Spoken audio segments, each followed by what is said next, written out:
आजची महत्त्वाची बातमी, अजितदादांच्या अपघातग्रस्त विमानाच्या ब्लॅक बॉक्सचा फोटो माझ्याकडे आहे असं रोहित पवार यांनी म्हटलं आहे। तपासामध्ये काळबेरं झालं तर सरकारला महागात पडेल। दादांच्या विमान अपघातावरून रोहित पवारांनी हा इशारा दिला आहे। अजित पवारांच्या अपघाती मृत्यूवर रोहित पवारांनी पुन्हा एकदा सवाल उपस्थित केले आहेत। अजितदादांच्या अपघातग्रस्त विमानाच्या ब्लॅक बॉक्सचा फोटो माझ्याकडे आहे, त्यामुळे तपासामध्ये काही काळबेरं झालं तर सरकारला महागात पडेल असा इशारा रोहित पवार यांनी दिलाय। ब्लॅक बॉक्सचा फोटो हा आमच्याकडे आलेला आहे। तो कसा आहे, किती जळला याचे डिटेल सुद्धा आमच्याकडे आलेले आहेत। पण आम्ही वाट बघतोय की केंद्रीय एव्हिएशन मंत्रालय या बाबतीत कसा तपास करते, काय करते। त्याच्याचबरोबर श्वेता सिंग बद्दलची पण बरीच माहिती, त्यांच्यावर कशा कंप्लेंट केलेल्या आहेत, कशा पद्धतीने श्वेता सिंग या भ्रष्टाचार करत आलेले आहेत याची माहिती सुद्धा तिथं आम्हाला कळलेली आहे। तर अधिवेशनाला आलोच आहे, पहिला दिवस आहे, तर हे रिपोर्ट सर्व हे मुख्यमंत्री साहेबांना देतील। पण मी एक गोष्ट सर्वांना सांगतोय आणि सरकारमधल्या लोकांना सांगतोय, जी माहिती आतापर्यंत दिली ती कदाचित फक्त 20 ते 30% आहे। 70% माहिती आम्ही मागे ठेवलेली आहे। त्यामुळे जर तपास योग्य पद्धतीने होत नसेल आणि त्याच्यामध्ये जर काळबेरं झालं, हे फार सरकारला महागात पडू शकतं। अजित पवारांच्या विमान अपघाताचा अहवाल 28 फेब्रुवारीच्या आत येणार आहे। केंद्रीय नागरी विमान वाहतूक मंत्रालयाने याबद्दल स्पष्टीकरण दिलं, पण थातुरमातुर रिपोर्ट दिला तर महाराष्ट्र काय आहे ते दाखवावं लागेल असा इशारा रोहित पवार यांनी दिला आहे। तपास जर योग्य दिशेने जात असेल, 2-3 दिवसांनी प्रायमरी रिपोर्टमध्ये फक्त थातुरमातुर फक्त हे केलं ते केलं अशा जर गोष्टी न करता डिटेलमध्ये काही प्रमाणात डिटेलमध्ये जो तपास असेल तर आम्ही समजू योग्य दिशेने हा तपास त्या ठिकाणी सुरू आहे। पण उगाचच काहीतरी द्यायचं म्हणून त्यांनी दिलं तर मग मराठी माणूस काय असतो आणि महाराष्ट्र काय असतो हे मात्र त्या ठिकाणी या केंद्र सरकारला नाही तर तिथं असणारे जे एव्हिएशन मंत्रालय त्यांना आपल्याला दाखवावं लागेल असं आम्हाला वाटतं। रोहित पवार जे मागणी करतायत त्या मागण्यांमध्ये तथ्य आहे। कंपनी कोणाची आहेत, कंपनीत पैसे कोणाचे लावलेत, त्या विमान किती तास उडलं होतं, त्याला एवढे तास उडण्याची परवानगी होती का नव्हती। जेवढा चौकशीला उशीर करतील, जेवढा चौकशी लांबवतील, जेवढ्या या खोट्या नाट्या गोष्टी सांगतील की ब्लॅक बॉक्स जळून गेला, तेवढ्या संशयाला वाव मिळण्याला जागा निर्माण होत आहेत। अजित पवार यांच्या विमानातल्या ब्लॅक बॉक्स बद्दल AAIBनं काय सांगितलं होतं तेही पाहूया। अजित पवारांच्या विमान अपघातामध्ये ब्लॅक बॉक्सचं नुकसान झालं। विमानामध्ये 2 स्वतंत्र फ्लाइट रेकॉर्डर होते। डिजिटल फ्लाइट डेटा रेकॉर्डर आणि कॉकपिट व्हॉइस रेकॉर्डर आगीमध्ये बराच वेळ राहिले होते। DFDR मधून डेटा डाउनलोड झालेला आहे। CVR मधील डेटा मिळवण्यासाठी अमेरिकेमधल्या तज्ज्ञांची मदत घेतली जाते। ठाकरेंचे शिवसेनेचे नेते भास्कर जाधव यांनी सुद्धा विधानसभेत अजित पवारांच्या मृत्यूची चौकशी करण्याची मागणी केली आहे। अजित पवारांच्या मृत्यूबद्दल महाराष्ट्राच्या मनात संशय असल्याचं भास्कर जाधव म्हणाले। CBI मार्फत चौकशी करा, CID मार्फत चौकशी करा, DCGA मार्फत चौकशी करा, काय कशी चौकशी करा ती करा, पण महाराष्ट्राच्या मनामध्ये संशय आहे। महाराष्ट्राच्या सर्वसामान्य माणसाच्या जनतेला दादांचा अपघात झाला हे मन मानायला तयार नाही, तुमचंही मानायला तयार नाही आणि माझंही मानायला तयार नाही। कुठेतरी घातपात झालाय असंच वाटतं।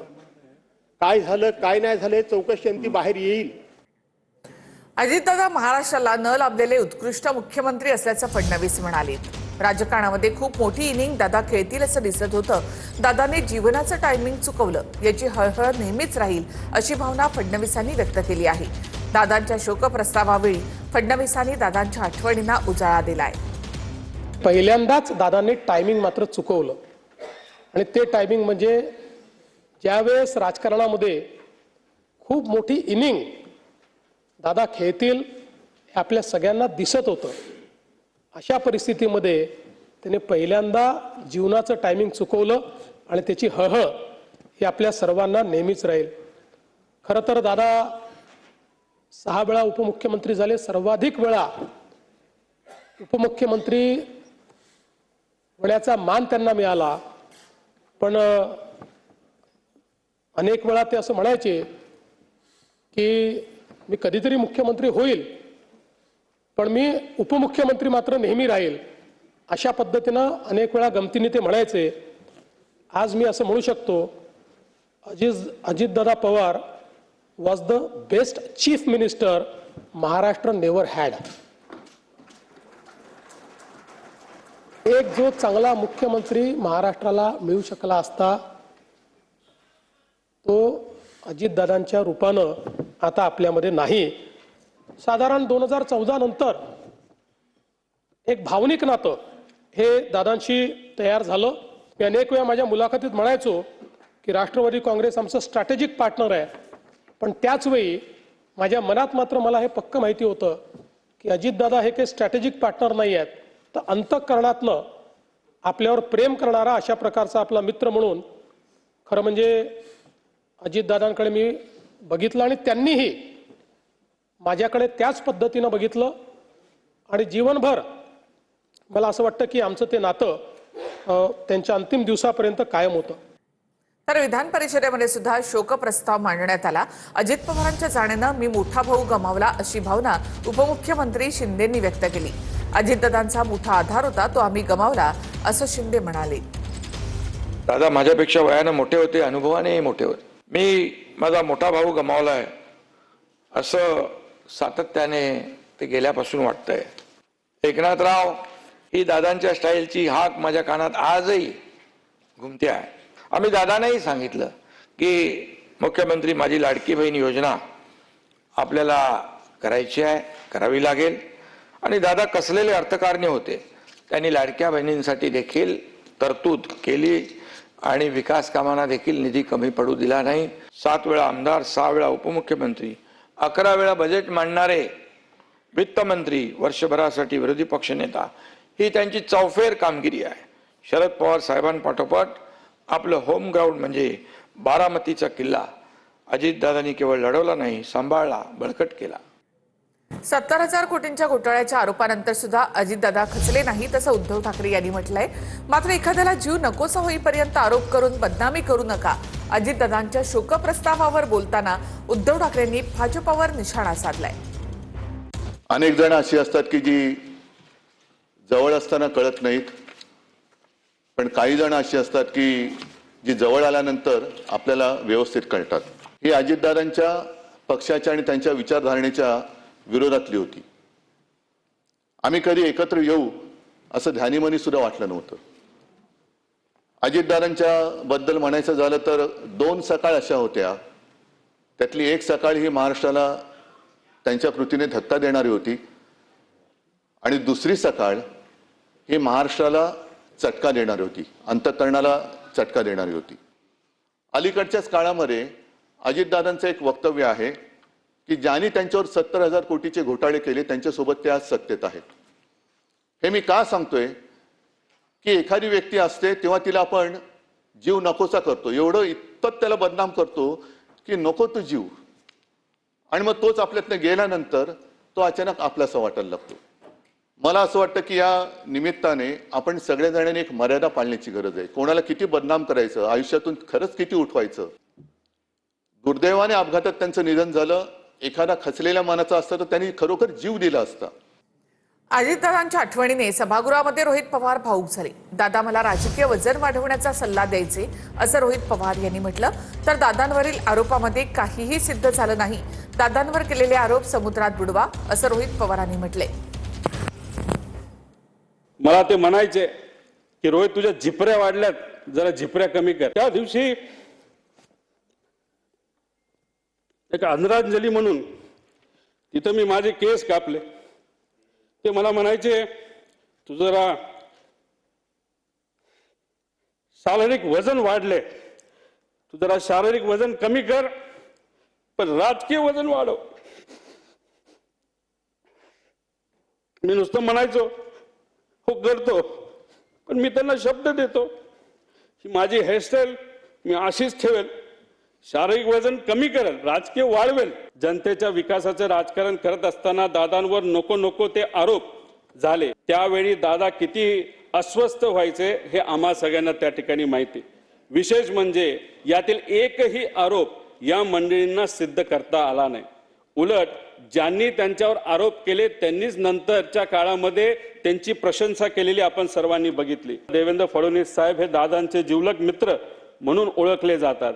त्यांना मी विनंती करतो की हे जे खोटे सगळे आरोप आहेत एका गठोड्यात तिथं भरून या समुद्रामध्ये जर टाकून दिले तर मग मला असं वाटतं की त्यांना ती आदरांजली, खऱ्या अर्थाने आदरांजली असं आपल्याला कुठेतरी म्हणावं.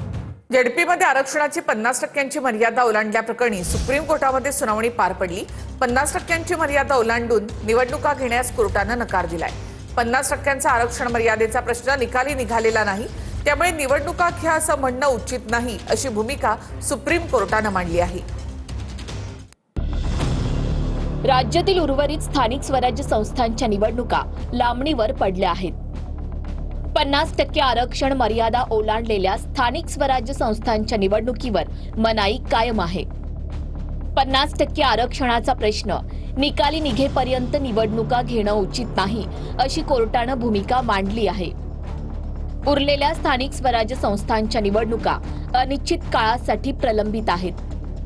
2 दिवसात सुनावणीची अंतिम तारीख ठरणार आहे. आयडीएफसी फर्स्ट बँकेच्या चंदीगड शाखेमध्ये 590 कोटींचा घोटाळा झाल्याचं समोर आलेलं आहे.